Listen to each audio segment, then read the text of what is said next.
Ceci est un livre audio autogénéré par Google. Chapitre 1 – La mort exclue de la vie. Ne chantez pas la mort, c'est un sujet morbide. Le mot seul jette un froid aussitôt qu'il est dit. Les gens du show business vous prédiront le bide. C'est un sujet tabou pour poètes maudits. Faire écho Simon. La planète n'en finit plus de se convulser des soubresauts de la maladie que lui ont infligés les hommes. Le développement durable aura quelques beaux siècles devant lui, mais on doute qu'il puisse jamais réparer les dégâts déjà effectués, et dont le réchauffement climatique fait entre autres signe. De séismes en raz-de-marée, de crash en cyclone et de famine en attentats terroristes, la multiplication des fléaux fait concurrence aux guerres et dévastations de nettoyages ethniques perpétrés par les générations humaines qui n'en finissent pas de se saborder. Le monde ne cesse de souffrir et de payer les additions de ce qu'il a voulu, ou cru s'économiser. Les morts se comptent par milliers et ceux qui restent sont sur la touche, traumatisés, hébétés, désemparés devant ces catastrophes qui leur ont ôté leurs proches, leurs parents, leurs enfants, parfois leur autonomie et leur équilibre mental. À grande échelle, l'aide se fait humanitaire. On y regarde de plus près. On se penche sur les régions dévastées, surtout si elles sont investies par l'Occident sur les plans de l'économie ou du tourisme. On s'implique financièrement, médiatiquement, économiquement, psychologiquement. C'est toujours intéressant de se positionner dans la perspective de la reconstruction. Les famines et les guérillas africaines mobilisent peu, le sida encore moins, et même dans nos contrées civilisées, le terrorisme routier de la vitesse et de l'alcoolisme ne recule que lentement à coups de menaces et de décrets qui ont tardé à venir, pour ne pas effrayer le citoyen consommateur que l'on n'informe pas des dangers qu'il encourt. Mais tout bien considéré, qu'est-ce qu'il y a de nouveau sous le soleil? Rien de bien original. Chacun meurt quand même et toujours, plus ou moins vite, seul ou en groupe.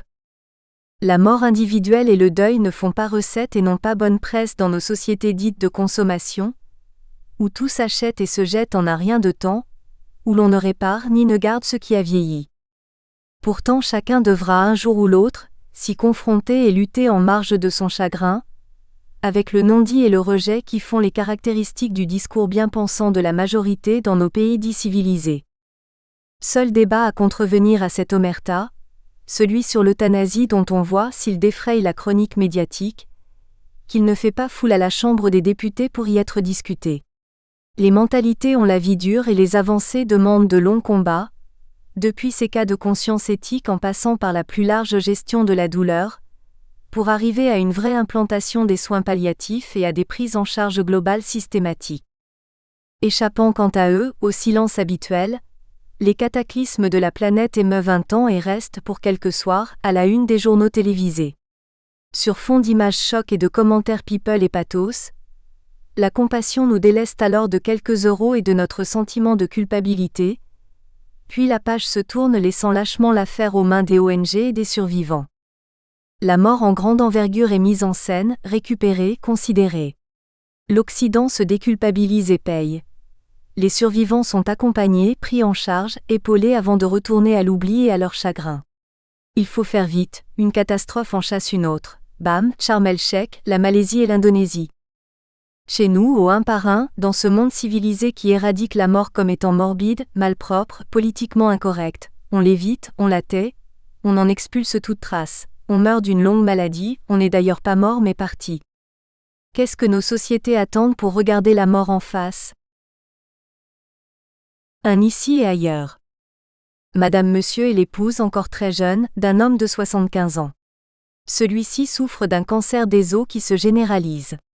De multiples traitements sont mis en œuvre basculant franchement du côté de l'acharnement thérapeutique, du fait de la position du malade, qui est persuadé de pouvoir guérir et s'accroche à cette certitude. Il évite avec soin toute question ou explication sur les résultats d'analyse qui pourraient l'éclairer. Sa femme vit tout cela très mal et souffre de ne pouvoir échanger avec lui, sachant qu'à la vitesse où la maladie évolue, la fin est très proche. Elle pleure de se sentir impuissante à réduire leur décalage de perception et de manquer ce rendez-vous d'une fin de vie qu'ils ne peuvent partager puisqu'il ne veut rien en savoir.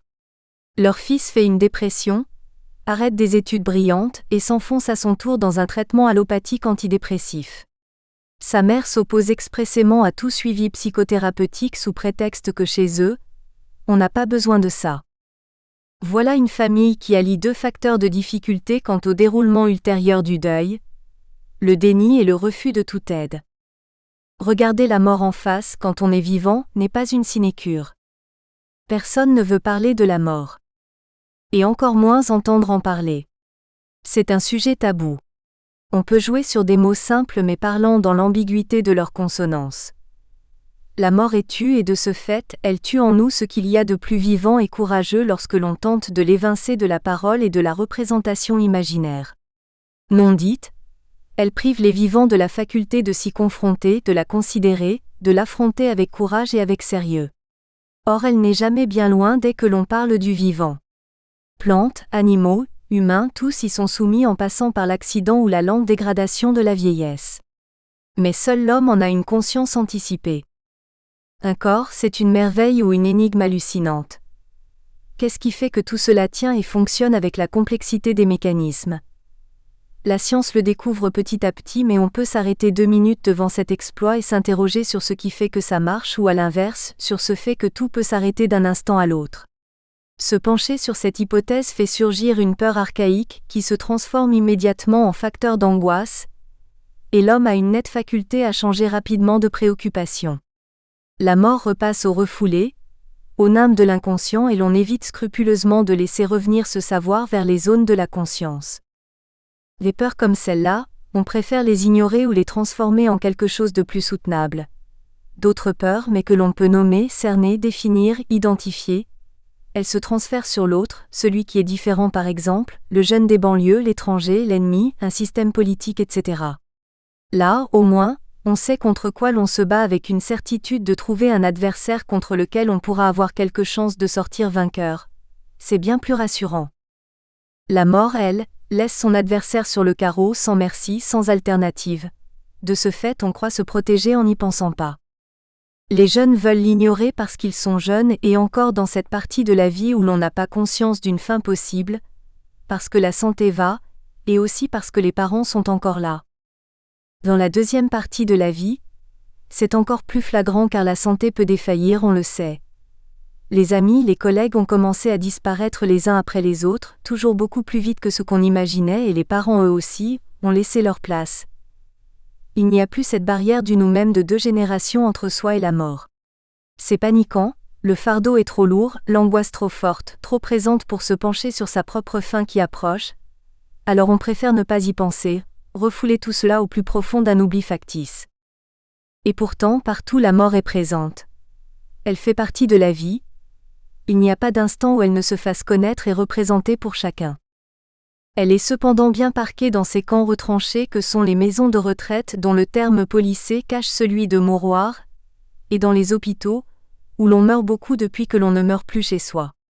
C'est le domaine réservé de la médecine, le lot des soignants, des secouristes, des pompiers qui n'ont qu'une envie, une fois sortis de leur travail, oublier et passer à autre chose. Ils n'y arrivent pas toujours. Il suffit d'écouter leurs plaintes pour entendre qu'ils n'en peuvent plus de ne pouvoir dire et raconter ce à quoi aucune oreille ne se prête volontiers, leur flot de réalité crue dont ils ont tant besoin de se délester. Peut-être qu'à y bien réfléchir, ce sont encore les enfants qui parlent et approchent la mort avec le plus de sincérité, de spontanéité, de fraîcheur, sans appréhension devant un événement qui reste simple, dénué encore de trop de parasitage imaginaire et de projections névrotiques. Ils n'ont pas encore assez vécu pour avoir eu affaire au compromis, aux lâchetés, au refus de la perte qui, elle, ne les effraie pas, du moins pas encore. Ils conçoivent avec sincérité qu'on puisse s'en aller, être mis sous la terre, devenir une fleur. La perte est imaginable.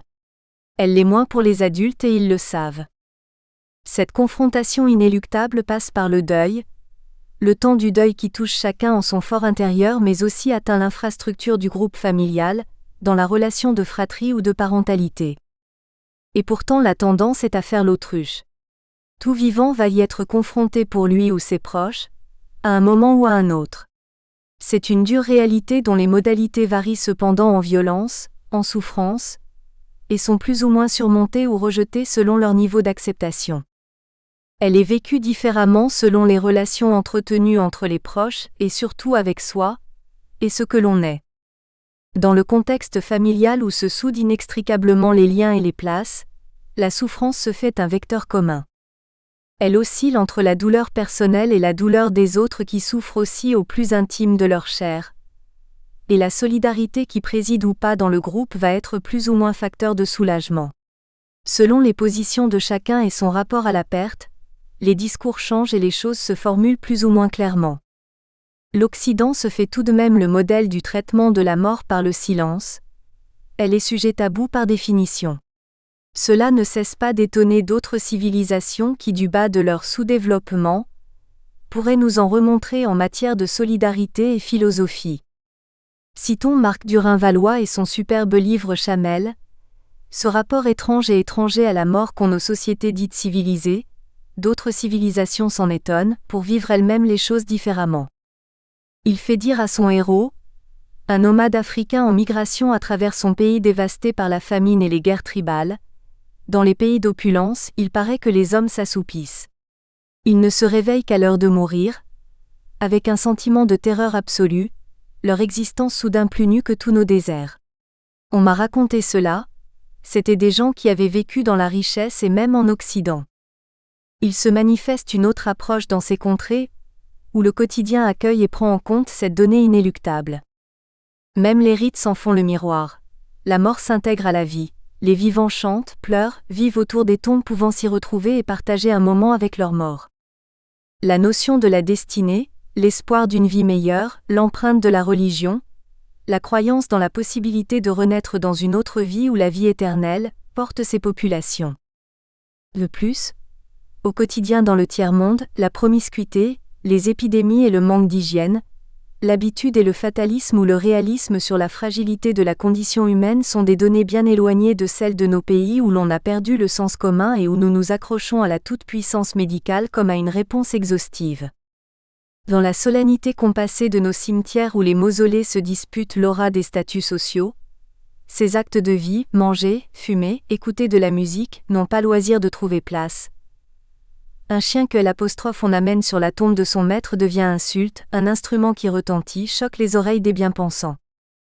Pourquoi n'écouterait-on pas de la musique après un décès, si cela fait du bien? Où est le mal? Pourquoi les ados sont-ils privés de cette solution qui les apaise et les isole? Au nom de quelle bienséance? Toutes ces réflexions outrées, compassées, perverses, qui s'entendent et transpirent la critique acerbe, agressent les endeuillés.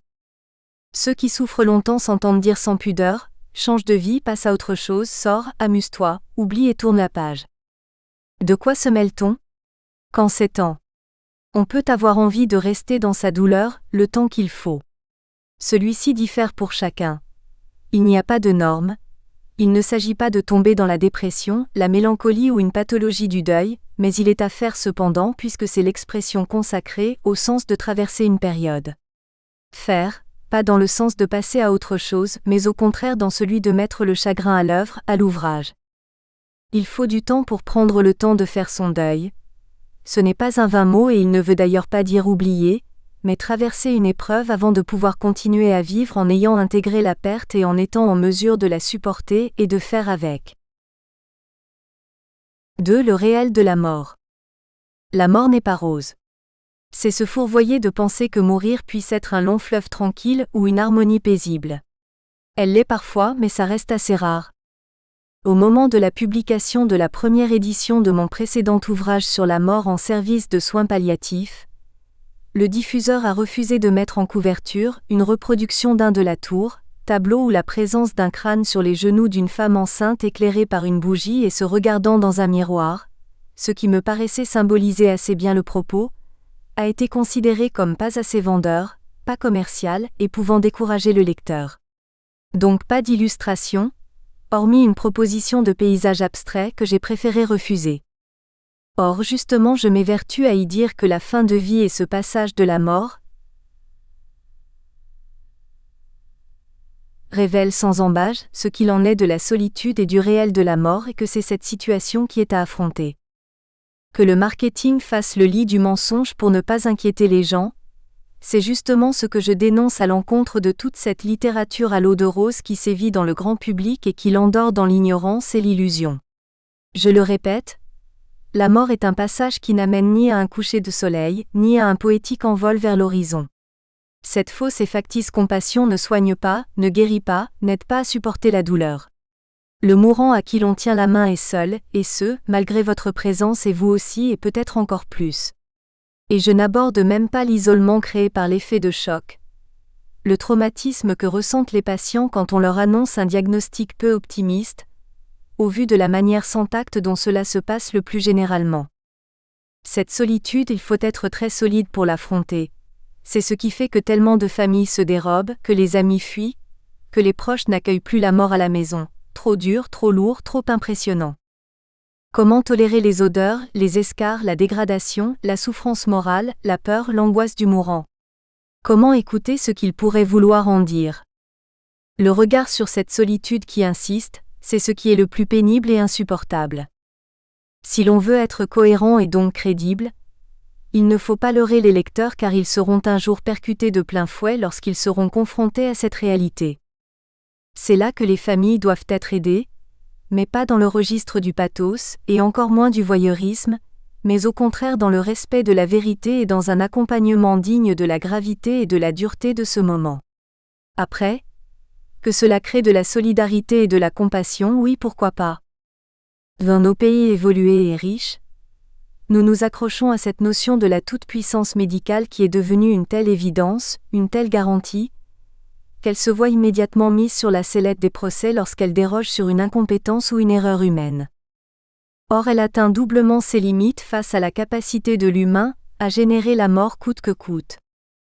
Car il y a les morts naturelles, accidentelles bien sûr, mais aussi les morts produites, manigancées par l'homme qui n'est jamais à bout de ressources en cette matière. Ce que Freud, lui, ne s'est pas privé de dénoncer en 1918, moment propice à ses observations dans Le malaise dans la civilisation, comme le penchant naturel de l'homme manœuvré par sa pulsion de mort. Quelle est donc cette contradiction qui veut que l'on rejette autant la mort dans une réflexion, et qu'en parallèle, on se complaise à outrance à la regarder surgir dans nos vies au travers d'images insoutenables?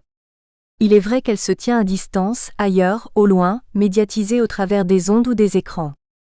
Mais bon, il n'empêche que les attroupements ne font pas défaut quand il s'agit d'aller s'agglutiner sur les lieux d'un accident, d'un incendie, d'une explosion, etc. Il paraît sordide de penser que ce qui va se regarder là, dans ces circonstances, c'est la mort des autres. Preuve flagrante que tant que ce sont les autres, ce n'est donc pas soi. Émergence d'un réel qui fascine autant qu'il répugne. Quelle est la finalité de ce voyeurisme sinon se rassurer, en se disant qu'on y a échappé une fois encore? Ou encore, regarder et se familiariser avec ce qu'on n'a plus guère l'occasion de voir de manière naturelle, comme autrefois, dans les campagnes où les bêtes mouraient et les vieux finissaient leur vie à la maison, en famille? La mort en soi, c'est juste quelques secondes où la respiration s'arrête. Ce n'est pas cet instant qui en fait le drame, c'est ce qui se passe avant et parfois aussi après dans certaines circonstances particulières. L'avant concerne essentiellement le mourant, certes, surtout s'il souffre physiquement ou moralement, quand par exemple, le recours aux produits à base de morphine, créant une sédation confortable n'a pas été mis en place ou que le traitement se découvre insuffisant ou inefficace. Les familles souffrent, elles, davantage lorsqu'elles sont mal ou pas accompagnées ou que le malade est lui-même abandonné par le corps médical. L'après, leur est davantage dévolu d'évidence, de par le poids du deuil. Le dramatique, le tragique, c'est la fin, cette confrontation à la dégradation physiologique ou psychologique. Même si la prise en charge est correcte, divers phénomènes de perte de conscience ou d'angoisse se présentent simultanément ou alternativement et y répondre au mieux, n'est simple pour personne. Des apostrophes ou l'intérêt d'accompagnement par des professionnels pour les familles, les malades et les personnels soignants. Les familles accusent le choc même quand elles sont soudées, unies, chaleureuses. En l'absence de solidarité, chacun souffre de son côté ou fuit dans différents subterfuges, médicaments, drogue ou alcool, déni, deuil pathologique, pour juguler l'insupportable. La dimension de réel qui préside à la mort prend des tournures auxquelles nos sociétés anesthésiées, aseptisées, homogénéisées, ne sont pas préparées. À nos côtés, à notre porte, dans la rue, derrière des fenêtres, se jouent des tragédies qu'on préfère ignorer. Parfois cela nous saute aux yeux sans que nous l'ayons cherché. La télé s'en fait le principal vecteur, nous introduisant d'emblée au cœur de massacres et de cruautés impensables.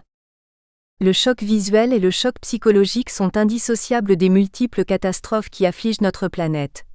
Crash, séismes, tsunamis, attentats, conflits, épidémies et famines, moins médiatisés il faut bien le dire, qui détruisent les humains.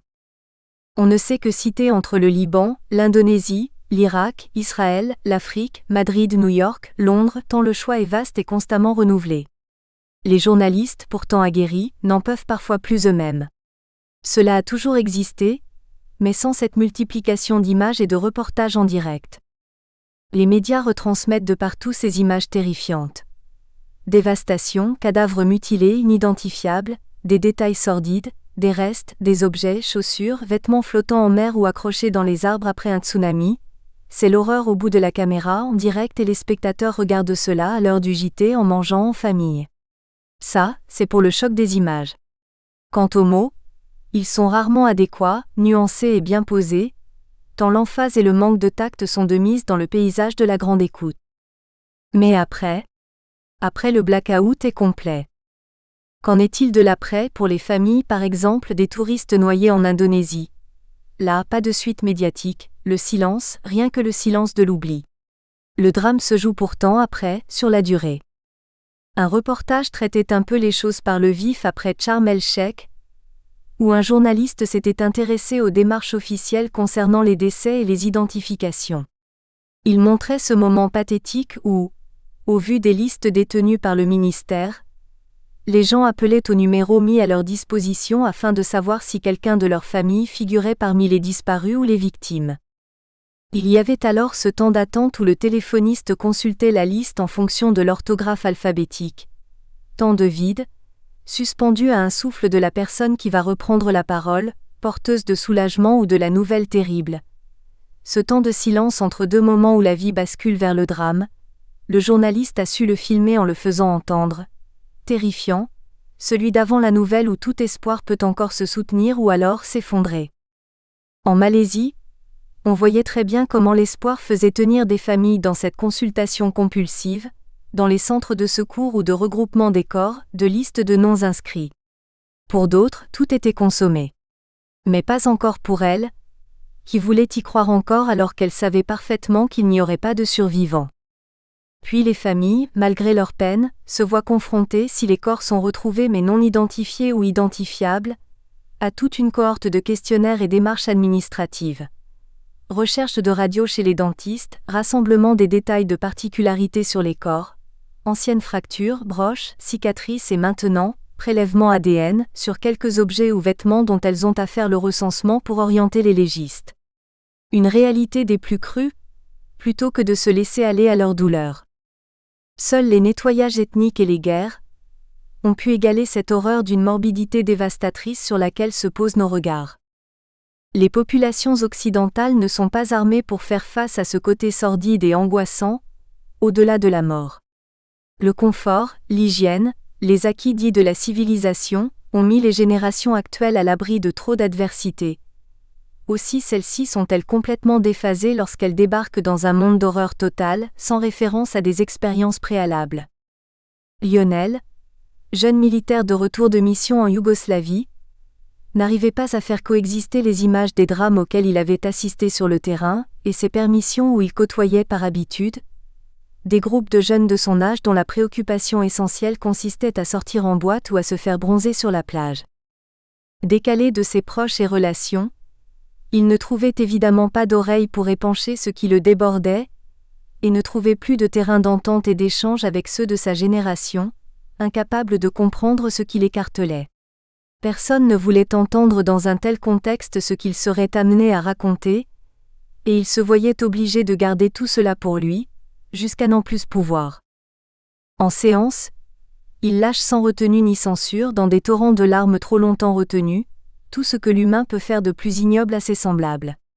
L'homme est un animal qui tue, constat toujours vérifié et peu à notre honneur. Dans un autre registre, à défaut de guerre, notre civilisation est atteinte par une autre espèce de fléau tout aussi meurtrier. Les accidents de la route où les familles basculent en un instant dans la tragédie. Les campagnes de prévention sont à l'œuvre et à l'étude pour plus d'impact, plus de persuasion, plus de prise de conscience, mais les conducteurs oublient vite et reprennent leur conduite criminelle de délinquants de la route sans en mesurer les conséquences. Elles sont pourtant terribles lorsqu'elles se traduisent par ces mois ou années d'hospitalisation, de rééducation en centre, quand ce ne sont pas les désastres des comas et autres vies réduites à l'état de légumes, sans même la possibilité d'y mettre un terme. Tout cela dérange, alors on ne peut y penser tout le temps, voire, on n'y pense plus du tout, quitte à se saouler des divertissements qu'offre notre société, pour oublier, ne pas savoir, ne plus savoir. Les nouvelles générations devront massivement évoluer pour prendre en considération le respect d'autrui, et l'on ne peut qu'espérer que les dégradations planétaires auront au moins cet avantage de les amener à d'autres comportements plus responsables et constructifs. 3. Une société infantile. Le penchant actuel de la société, où la tendance est à l'infantilisation, semble prendre le pas sur une réflexion mûre sur soi-même et n'incite pas les jeunes ni les adultes à se prendre en charge avec sérieux, ni à soutenir leur position. C'est toujours l'autre qui sait, qui paye, qui est responsable, quand ce n'est pas coupable. D'ailleurs, la mort vient, on le sait bien, du médecin qui a fait un mauvais diagnostic, de la radio qui a été mal interprétée, du traitement qui était mal adapté. On ne meurt jamais de sa maladie ou de sa belle mort. Il n'y a pas de mourants dans les hôpitaux mais des victimes qui ne sont pour rien dans ce qui leur arrive. Les soignants qui sont confrontés à la mort, dans les services, ont cette notion que ça n'arrive pas qu'aux autres. Que la vie est fragile et ne tient qu'à un fil entre les accidents, les maladies. En parallèle, l'ingratitude des parcours de vie font basculer dans des pertes et des préjudices tels que certains ne s'en remettent pas et se suicident ou se laissent mourir à petit feu, par manque d'énergie. C'est une donnée qui n'entre pas dans les statistiques, ni dans les recensements de causalité des maladies quand un fumeur se prépare un cancer de la gorge ou des poumons, ou l'alcoolique une cirrhose. Il semblerait que trop de combativité mal dépensée à faire face à trop d'adversité puisse déclencher des effets en série qui finissent par avoir une répercussion sur le corps. Et ce, à bas bruit certes, mais tout aussi radicalement que le stress sur les ulcères ou l'hypertension. Cela n'est ni quantifiable ni mesurable. Pas de tableau, pas de chiffres, pas de certitude. Rien que de la matière humaine et donc une science par définition inexacte, mais plus pertinente que la rigidité des sciences dures, dont on sait pourtant qu'elles sont arrivées à nous conduire à l'erreur. De tout cela, personne ne veut rien savoir car c'est dérangeant et inquiétant. Et si en effet nous étions responsables de ce qui nous arrive? Quel changement de position! C'est évidemment moins confortable que de remettre la faute à l'autre ou à Dieu, ou au destin. Cela suppose une certaine prise de conscience et une capacité à s'engager en tenant compte du fait que les actes ont des conséquences qu'il vaut mieux pouvoir assumer. Une pub anti-alcoolisme passant à la télé informe que le corps se souvient de tout, de trop de fatigue, de trop de verre, de trop de tabac ou de médicaments ou de drogue. Les additions se cumulent et le compteur se charge. Le corps mémorise mais le psychisme aussi. Reste à savoir pourquoi un sujet continue à se détruire au lieu de se protéger, de se préserver. Se griser de vitesse, ce shooter, en étant conscient de tous les risques que l'on prend et que l'on fait courir aux autres, cela procède d'un choix du sujet, mais d'un choix qui peut faire symptôme en ce sens que le sujet est pris dans sa compulsion ou dans son addiction et qu'il sait que c'est plus fort que lui. Là, interfère la division et la prise en compte de cette division comme inhérente aux affres du refoulé et à ses mécanismes. Quand il peut le formuler et s'interroger sur les effets de cause, s'ouvre alors la voie du pari de l'inconscient. À quoi mes patients me rétorquent souvent que l'inconscient par définition est inconscient. C'est tout de même un peu simpliste car après tout, leur inconscient c'est le leur, et ils se le sont forgés. Admettre que l'on est gouverné par l'inconscient et donc, comme disait Freud, pas vraiment maître chez soi, est certes inconfortable car c'en est fini du contrôle absolu et d'une position de maîtrise totale. Pourtant, faire ce pas d'humilité allège et humanise, à condition de ne pas remettre le poids de la responsabilité au traumatisme et déterminisme siégeant dans l'inconscient. Les accidents n'arrivent pas qu'aux autres et parfois on s'enlaboure soi-même le terrain sans vouloir s'en rendre compte, et comme on fait son lit, dit le proverbe, on se couche. Croire que tout arrive par hasard et réfuter les causalités, toutes multiples qu'elles puissent être, entraîne le sujet à éluder sa part de responsabilité. Cela se paye cher un jour ou l'autre et plus particulièrement quand il n'y a plus de temps pour rectifier. Alors arrivent les cohortes de démence dites séniles, d'Alzheimer et autres façons de finir sa vie non présent à soi-même. Ce déni et les non-dits qui vont avec se retrouvent de la même manière dans le registre clinique. Dans le suivi s'inclut la manière dont les choses vont être amenées, formulées, expliquées. Bien des médecins refusent de considérer que la mort peut et va reculer selon ce que le malade a décidé de mettre en œuvre pour lui-même. Ils estiment que leur efficacité clinique et technique est là pour la tenir en échec. Du jour où elle se présente, ils ne sont plus forcément au chevet du malade, prêts à faire face et à l'accompagner le temps nécessaire. Épauler les familles qui vivent des drames auxquels elles ne sont pas préparées et dans lesquels elles s'enlisent, ne leur vient pas à l'idée, ni ne se présente comme une obligation. La formation des médecins à l'entretien de prise en charge, à l'annonce de diagnostics lourds aurait bien besoin d'être améliorée, approfondie tant les exemples quotidiens de bévues et maladresses sont fréquents et ravageants. La charge d'angoisse qui en découle, si elle est incontournable, est quand même inversement proportionnelle à la mise en forme du suivi et au temps consacré. 4 des conséquences afférentes. Le manque de transparence induit des comportements indéchiffrables qui se font facteurs d'angoisse et d'interrogations sans fin. Les caractéristiques propres au deuil à difficulté viennent en priorité des familles où règne le non-dit, les secrets de famille. Une génération qui s'éteint, c'est un secret qui est emporté dans la tombe sans que les survivants ne puissent jamais plus y avoir accès. La disparition des témoins et le manque d'informations interdisent toute réponse aux questionnements et laissent des zones de flou et de vide peu propices à une reconstruction subjective. Il est toujours ennuyeux de ne pouvoir remonter aux sources des événements et à leur déroulement. Viennent ensuite les familles qui refusent de voir la réalité en face et se réfugient dans le déni. Le déni, c'est le refus total de ce qui se passe et une façon de tout occulter par une forme de résistance qui consiste en un faux positionnement, celui de faire profession de ne pas savoir. La mise en place de tout un cycle de mensonges crée un climat de tension et de suspicion peu fécond. Les lapsus et les dénégations fleurissent dans les discours, et l'on peut lire à livre ouvert avec un peu d'oreille, ces paroles qui disent que ce qui est su ne veut pas l'être.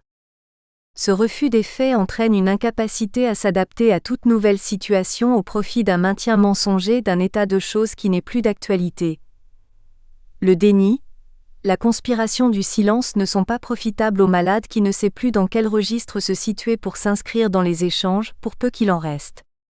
Cette négation de savoir fonctionne comme une protection, mais ne préserve en fait personne de la brutale irruption de la vérité qui crée alors des chocs que les proches ne sont guère prêts à affronter, surtout s'ils se sont leurrés, avant le décès, en misant sur une guérison possible, une rémission certaine. L'espoir fait vivre certes, mais pas toujours. Les médecins sont parfois partie prenante dans ces mascarades et entretiennent par leur silence ou leur démission une stratégie de leurre et d'illusion. Dans certains services de soins palliatifs pour cancéreux des poumons, les généralistes font accepter aux familles ou aux patients l'hospitalisation, sous couvert de prescription de soins de kinésithérapie respiratoire qui visent au confort du malade mais sont présentés comme de la rééducation de transition. Cette forme de lâcheté entraîne des modes de fonctionnement clivés de toute réalité. Quelles peuvent en être les conséquences sur la fin de vie des patients et sur les familles ? Cela vient parasiter la fin de vie des malades et surtout le deuil des descendants. Celles-ci vont porter longtemps ce non réglé comme un poids qui est d'autant plus handicapant qu'après le décès, il est trop tard pour solder ses comptes. Cette irréversibilité crée un point de butée qu'il faut alors mettre au travail. Il ne s'agit pas de ne pas dire, bien au contraire, mais de dire en sachant prendre le temps de préparer le patient, de l'amener sur ce chemin où il pourra entendre et réaliser ce qui le concerne et y faire face ou tenter de se battre. Les demi-mensonges, les non-dits ne sont porteurs que de désastres supplémentaires. C'est souvent le recours des familles, des professionnels et même des malades, pour s'éviter un face-à-face insupportable. Par extension, c'est devenu un mode de faire et de vivre, et notre société s'en est faite le relais en excluant au maximum toute interférence de ce qui dérange dans le cours de la vie. On assiste donc à cette hérésie d'une prise en compte des soins, sans qu'y soit incluse la mort. Le paradoxe est de taille. Nous espérons que vous avez apprécié cet aperçu. Pour continuer à écouter ce livre audio sur Google Play Livres, utilisez le lien dans la description de la vidéo.